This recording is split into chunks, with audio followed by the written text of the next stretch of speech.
India TV YouTube channel को subscribe करें और बेल आइकन दबाएं।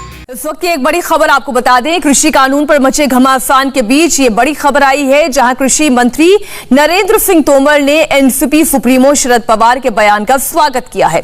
शरद पवार ने कल एक बयान दिया था कि पूरे कृषि कानून को खत्म करने की जरूरत नहीं है, जहां सुधार की जरूरत है केवल वहीं बदलाव होना चाहिए, यानी उन्होंने संशोधन की बात कही है। पवार ने कहा कि अगर कानून में सुधार हुआ तो यह अच्छा रहेगा। पवार के इस बयान पर आज नरेंद्र सिंह तोमर ने कहा कि मैंने पूर्व कृषि मंत्री शरद पवार का बयान देखा। पवार ने कहा है कि पूरा कानून बदलने की जरूरत नहीं है, जहां आपत्ति है सिर्फ उसमें बदलाव हो।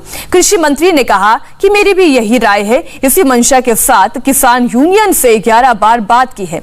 जाहिर है तोमर और पवार के इस बयान का मैसेज यही है कि कृषि कानून पर बीजेपी और एनसीपी का स्टैंड एक है। क्या पवार के इस बयान का असर महाराष्ट्र की सियासत में भी दिखाई दे सकता है? सबसे पहले हम आपको तोमर का पूरा बयान सुनवाते हैं, फिर आगे की खबर। आज कृषि कानूनों के बारे में देश के बड़े नेता और पूर्व कृषि मंत्री भारत सरकार शरद पवार साहब का बयान मैंने देखा। उन्होंने अपने वक्तव्य में कहा है कि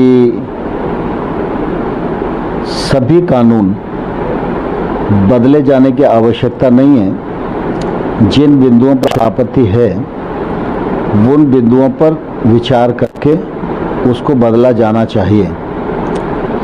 मैं पूर्व कृषि मंत्री पवार साहब के इस वक्तव्य का स्वागत करता हूं और मैं उन्हें यह कहना चाहता हूं कि केंद्र सरकार आपके द्वारा व्यक्त भाव से सहमत है और हमने इस दिशा में 11 बार किसान यूनियन के साथ बातचीत की है और केंद्र सरकार की मंशा है बातचीत के माध्यम से इसका निराकरण जल्दी से जल्दी हो और ये किसान आंदोलन समाप्त हो, सभी किसान अपने घर जाएं और ठीक से खेती करें और खेती को आगे बढ़ाएं।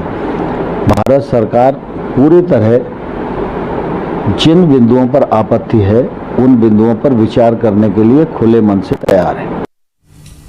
शरद पवार ने कृषि कानून को लेकर और आगे क्या कहा, यह भी आपको सुनाते हैं। कल कृषि कानून को लेकर जब पवार से सवाल किया गया था तो उन्होंने क्या जवाब दिया था, सुनिए।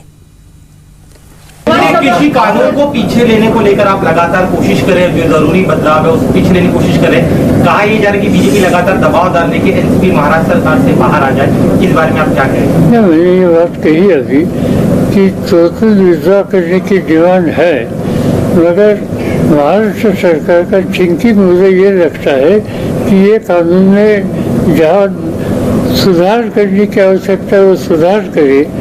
जो भारत सरकार ने दिया है वो 100% एक्सेप्ट करते बिना वो सुधार करके लाएंगे तो अच्छा होगा। वो थिंकिंग है और सबके साथ वो बातचीत कर रहे हैं।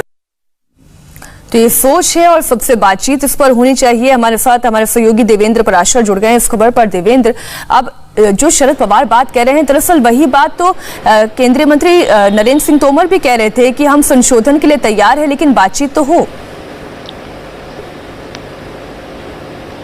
भारत सरकार की ये जो लाइन है वो पहले दिन से है। जो 11 दौर की बैठकें हुई उन हर बैठक में भी ये बार बार रिपीट किया गया भारत सरकार के द्वारा और किसानों के साथ बातचीत में भी और सार्वजनिक तौर पर भी कि जहां भी जो भी आपकी आपत्तियां हैं उन आपत्तियों को दूर किया जाएगा, अमेंडमेंट किया जाएगा। लेकिन दिलचस्प है शरद पवार के बयान का स्टैंड। आप ध्यान दें कि जब कुछ महीने पहले शरद पवार के जब यूपीए के समय वो कृषि मंत्री थे, इन कानूनों के पक्ष में जब उनकी चिट्ठी को सार्वजनिक किया गया था तो उस समय शरद पवार ने इस बात की वकालत नहीं की थी, बल्कि वो उन्होंने एक पॉलिटिकल स्टैंड तब लिया था और इन सवालों को टालते हुए ये कहते थे कि कृषि मंत्री ने उन चिट्ठियों को पढ़ा नहीं या दूसरे लोगों ने उन चिट्ठियों को पढ़ा नहीं। वो बार बार उस सवाल से बच रहे थे। लेकिन जबकि कल का जो उनका बयान है खुलकर वो इस बात का समर्थन कर रहे हैं, तो निश्चित तौर पे ये बहुत ज़्यादा दिलचस्प है कि यूपीए के इतने बड़े नेता शरद पवार और वो जो स्टैंड ले रहे हैं वो भारत सरकार जो बात कहते रही है उसी का समर्थन कर रहे हैं। जबकि कांग्रेस पार्टी की बात कर लें, शिवसेना की बात कर लें या एनसीपी के कुछ महीने पहले की स्टैंड की बात कर लें तो वो एकदम अलग रहता था। तो ये शरद पवार का बयान निश्चित तौर पर बहुत ज़्यादा दिलचस्प है और जिसका ये नतीजा आपने देखा कि खुद आज कृषि मंत्री नरेंद्र सिंह तोमर ने उस बयान का स्वागत करते हुए एक सार्वजनिक बयान जारी किया है।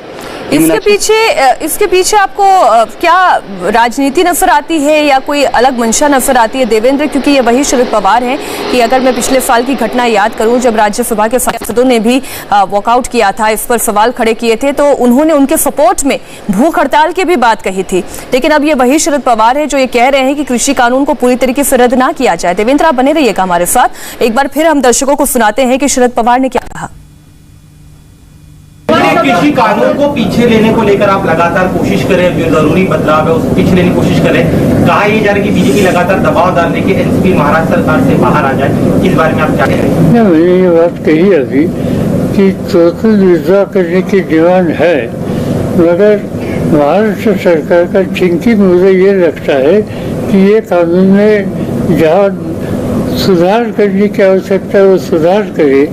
जो भारत सरकार ने दिया है वो 100% एक्सेप्ट करके बिना वो सुधार करके लाएंगे तो अच्छा होगा। वो थिंकिंग है और सबके साथ वो बातचीत कर रहे हैं।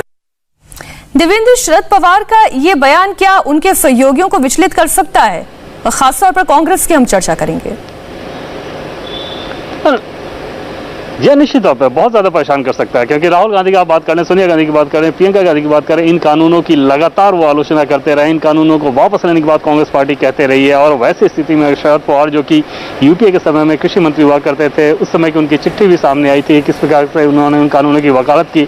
लेकिन कुछ महीने पहले तक लगातार जो उनका स्टैंड था वो यूपीए के पॉलिसीज के हिसाब से था, उनके पॉलिटिकल स्टैंड के हिसाब से था। लेकिन कल जो शरद पवार ने बोला है, निश्चित तौर पर कांग्रेस पार्टी को ये बहुत ज्यादा असहज कर सकता है। और खासतौर पर महाराष्ट्र में देखें तो महाराष्ट्र में किसानों का मसला एक बड़ा मसला होता है, और वहां पर अगर शरद पवार जो बात कर रहे हैं वो केंद्र सरकार के पक्ष में बोलते नजर आ रहे हैं। एक तरह से पक्ष की बात मैं इसलिए कह रहा हूं क्योंकि केंद्र सरकार बार बार इस बात को कहते रही है कि जो भी अमेंडमेंट है वो अमेंडमेंट आप सुझाएं, हम उसमें बदलाव करने को तैयार हैं। और उसी बात को अगर शरद पवार जैसे बड़े नेता कह रहे हो तो निश्चित तौर पर कांग्रेस पार्टी के लिए ज्यादा चिंता की बात है, ज्यादा मुसीबत भरी बात है कि कल को राहुल गांधी फिर से जब इन कानूनों को लेकर कोई सवाल खड़ा करेंगे तो बीजेपी के नेता निश्चित तौर पर उनको शरद पवार की इस बयान की याद दिलाएंगे।